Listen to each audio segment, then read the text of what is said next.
Hey all, alright, welcome back to Jackson M. Haskell here. So the video coming after is on September 28th. We're going to be talking about X-Men Anime Series Season 5, which is great, and this video coming on the 27th, we're talking about Season 4. So now I feel changing. Season 4 consists of 21 episodes. They ran from May 6, 95 to October 26, 96, and here we go. All episodes are directed by Larry Houston, the creator. But yeah. Number 1, Juggernaut's Return. Directed by Larry Houston, written by Julianne Clem, May 6, 95. Juggernaut's life is at risk when someone else uncovers Ruby, Cyttorak, and claims the power for Juggernaut for himself, which is cool. Number 2 is a D with the Devil, which is cool. Directed by Larry Houston, written by Eric Lewald, September 14th, 96. Omega Red, destruction machine from the former Soviet Union, formerly appeared in a previous episode, and a sworn enemy of Wolverine is thawed and is sent 2 miles beneath the ocean, salvage a disabled, toxic Soviet nuclear submarine, threatening to break up near Hawaii. Only condition is that Wolverine Storm must go down with him as insurance.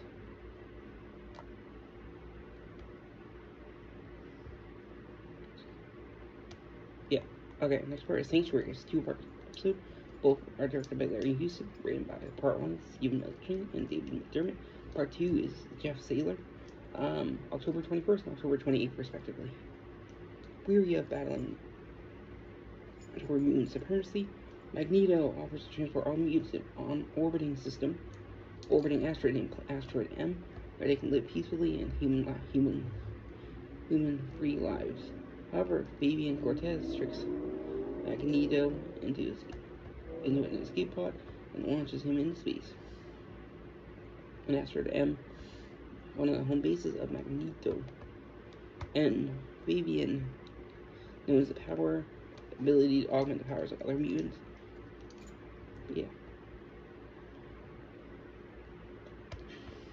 In Part 2, as Magneto plummets helps to the Earth, Fabian Cortez can control of Asteroid M and sends hundreds of missiles towards Earth, Magneto, Rogue, and meanwhile, Rogue goes to help the X-Men, tries to find a missing Gambit. Magneto frees himself and returns in time to destroy both missiles in Asteroid M. Everyone escapes before the asteroid is destroyed and they all return home, Gambit included. Meanwhile, Cortez is rescued from the descending asteroid by Deathbird and Apocalypse. Deathbird is a character associated with Ms. Marvel, but yeah. Xavier remembers things. Larry Houston directed, Stephanie Matheson wrote it, April 27th, 96. When Professor X suffers a slight concussion,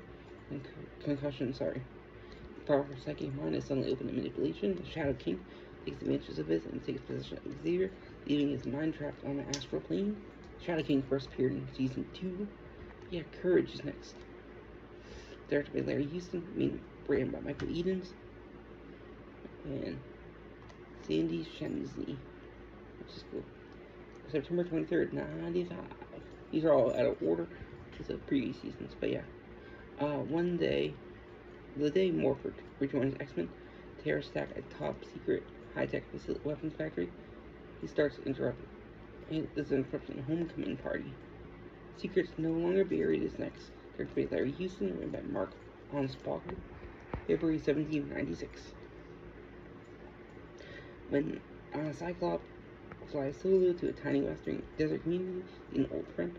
His plane is blasted out of the sky, injured and unable to use his powers. He struggles into town and discovers his friend is missing, and the town is caught in the grips of a militant, only inhuman hate group, Children of the Shadow. Nightcrawler is next, directed by Larry Houston, written by Len Uzi, May 13th, 95. Gambit, Rogue, and Wolverine take a ski trip, to Germany, while Gambit and Rogue seem to be largely enjoying each other's company and time together. Wolverine is restless and on for some action when he hears reports of a demon hiding in the local monastery. The investigation is not real, it's not a demon, but a mutant Nightcrawler who's a hero. whose devilish appearance is in stark contrast to the peaceful and deeply religious nature. Later, the townspeople attack a monastery and burn it. X-Men convince the townsfolk not to fear, that they don't understand. Wolverine 2, meanwhile, learn something about the nature of faith. Next one's a two-parter. Directed by Larry Houston, Part 1, Richard Muller, and Part 2, Gary Greenfield, September 9th and September 16th, 95. Trevor Fitzroy, Bantam, and Nimrod. Nimrod we've seen in previous season. He is a Sentinel creature. Bantam, I don't really know. Trevor Fitzroy is travel back in time in 1959 to kill Xavier as Master Mold ordered them. This creates an alternative present timeline where mutant Sentinel War has destroyed everything. Bishop and Shard. Shard is superior. Shard Bishop arrives in alternate present where Sentinels battle violently against the leader. Magneto and his followers include husband and wife, Wolverine and Storm. Bishop and Shard recruit Wolverine and Storm to help stop Fitzroy, but they fail. Part 2. Failing to stop the assassination of Xavier, Bishop, Shard, Wolverine, and Storm travel forward to the future. A future change, so much that forged time travel machines have never been tested. And Forge, who we've seen before a couple times, has no idea who these four time travelers are. After they convince Forge, they go back in time a few minutes before Xavier dies and saves him. Everything is repaired. Everything reverts to normal. This one's another two-parter. We have Proteus, both directed by Larry Houston. Part 1 Bruce Reed, Schaefer, and Luann Crocker. September 30th, 95, October 7th, 95, respectively. Moira McTaggart is trying to help her son, Kevin, named Proteus. Well, why he escaped, and who's a supervillain, usually. Yeah. Why, when he escapes Muir Island, she calls on the X-Men for help. Proteus, who's never been off the island, is wreaking havoc while trying to find his father, who we find out. Oh, wait, no, we don't. When Proteus discovers that his deadbeat dad is a prominent politician, he storms at Union Hall, and right in the middle of his dad's campaign speech on family values, Proteus tells his father that he is his son. Father denies him, and he runs off in horror. Crying for help, angered at his father's reaction, Proteus wreaks havoc, but Charles later calms him down and he stops the rampage, but he's affecting Muir Island with more McTaggart. Family Ties is next. Directed by Larry Houston, written by Marley Clark. May 4th, 96, Star Wars Day. Shortly after Magneto breaks into X Mansion, High Evolutionary, who we see in the Guardian movies, usually villain, and his new men capture him. Quicksilver, Beast, Wolverine, and Scarlet Witch. Scarlet Witch and Quicksilver are related. They do experimentals on them. They also reveal Magneto, Quicksilver, and Scarlet Witch's father. The other X-Men later defeat High Evolutionary and his new men and save the captured mutants during the episode. High Revolutionary transforms Wolverine into a werewolf. Next one is going to be Bloodlines. We're almost halfway there. Or 2/4 over there. But yeah. On Halloween, Bloodlines, directed by Larry Houston, written by Len Uzi.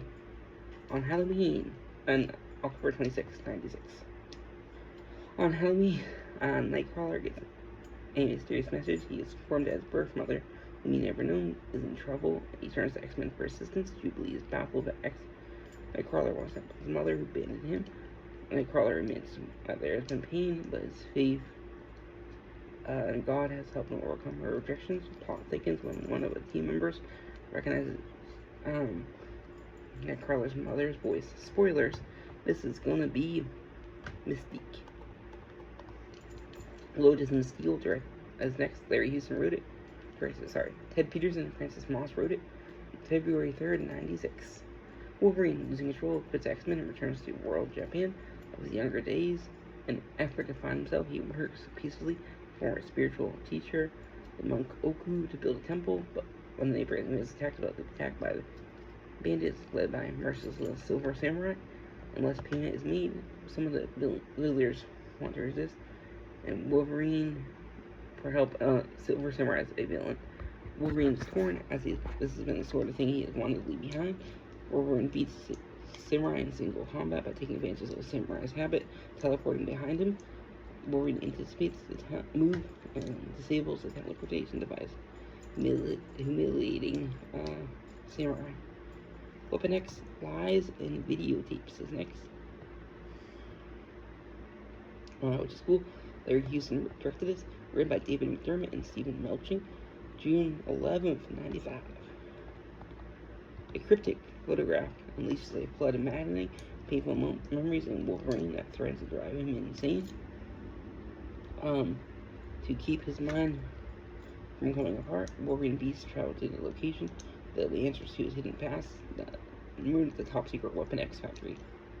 A lab where Wolverine's bones were laced with adamantium. Adamantium is a metal.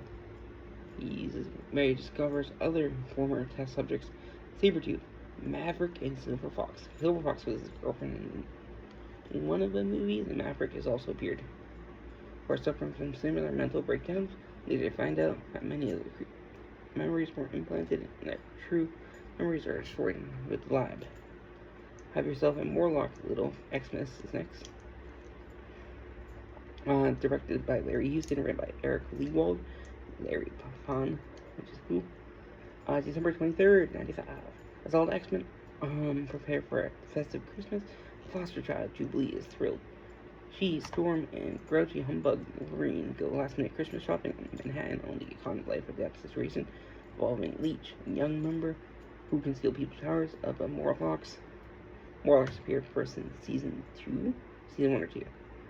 Leech needs a blood transfusion, so Wolverine's blood is given and Leech gets better. Additionally, Storm agrees to give back to Callisto her title as the Morlocks' official leader. Next is going to be a 4-parter, Beyond Good and Evil, Part 1, End of Time, Problems of Apocalypse, Part 2, Lazarus Chamber, Part 3, End and Beginning, all directed by Larry Houston. First part, Leonard Kuden, November 4th, 1995, Jan Stranad, November 11th, 1995, Michael Edens, November 18th, 1995, and Dean Stefan, November 25th, 1995. Part 1. In 3999, Cable attacks Apocalypse, but Apocalypse steals his time device. He moves it time, which causes Bishop to be run off course and trapped in the Axis of Time. Present day, Jean and Scott finally get married again. Just as they're driving off at the ceremony, the Nasty Boys attack Jean. Nasty Boys worked with Mr. Sinister, leaving Scott behind. Shard, Bishop's sister, travels to present day and starts with Bishop and arrives in time to see Mr. Sinister trying to take Xavier. Part 2, Apocalypse kidnaps another psychic mutant, Lilandra, warns Xavier of Apocalypse, and Xavier determines that he is capturing psychics interpretation. Shard and Wolverine go to protect Psylocke, who's never appeared, I think. But yeah, when she is still captured by Magneto and taken to Apocalypse, acts as time control. In 1399, Cable reveals a plan to go back in time. Part 3, Cable uses a time-traveling ship to go back in time. Unbeknownst to him, he is thrown off course by Apocalypse. Cable ends up in the present. The X-Men decide to help him destroy Apocalypse. Lazarus Chamber, they decide to go back in time to ancient Cairo. However, Apocalypse predicted this and uses the opportunity to teleport Xavier to the Axis. In Part 4, Cable and X-Men start at Lazarus Chamber, and they use Cable's computer and Cerebra to track a homing device to the Professor in the Access Control, where Apocalypse reveals that he plans to use psychics for all time and recreate a universe where he will run challenged. Then he was deceived by Apocalypse. Magneto attacks him while Cable arrives and joins the attack. Apocalypse begins draining psychics, which causes time in history to disappear. Bishop sees this and releases psychics. Sinister and the Nasty Boys retreat. The heroes defeat the 4 horsemen of Apocalypse. In the end, psychics move Apocalypse to the astral plane using Cable's time and spaceship. Everyone else is returned to the present time at the mansion. Cable travels back in time. But yeah, that is it. Like I said, the video coming after this on September 28th, we're talking about Season 5, which is a finale season. And fun fact, Season 4 was originally going to be the last one. But I hope you guys enjoy, and I hope you guys have a great and wonderful day. Everyone was on this TV show, which is good. And bye bye.